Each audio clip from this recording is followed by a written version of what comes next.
মল্লারপুর থানার অন্তর্গত নান্দ্রা মোড়ে কালীমাতা হাটবারে বুধবার ভোররাতে চুরি গেল নগদ কয়েক লক্ষ টাকা। আজ অর্থাৎ বুধবার দুপুর 2টো নাগাদ সমাজ মাধ্যমে ভাইরাল হলো চুরি যাওয়া দোকানের সিসিটিভি ফুটেজ।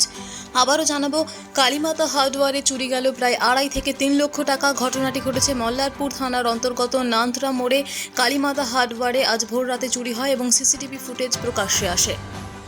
তো ধুঁয়াল আছে মুখটু নেই মুখটি যে ধোঁয়ালা ফুটেজটাকে বড় করে কেনে দিয়ে তোল কেনে তো বুঝতে পারছি জামারও একাই আছে, কেউ নাই। আর কি লম্বা অনেকটা হয়, মোটামুটি বটে লম্বা।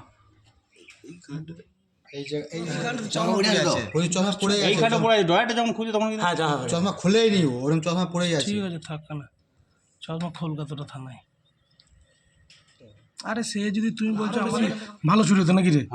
জামা প্যান্টও দেখেছি, ঠিক আছে, জামাও চেঞ্জ হয়ে যাবে, কিন্তু মানুষের সাদার মধ্যে গুটি আছে, হ্যাঁ, কালো কালো, একটা দুটো তিনটে চারটে দুইয়ের উপর বটে দুই টাকা। আড়াই বটে পাঁচটা পাঁচটা 2.5 লাখ টাকা। একটা দুটো চারটে আছে, চারটে।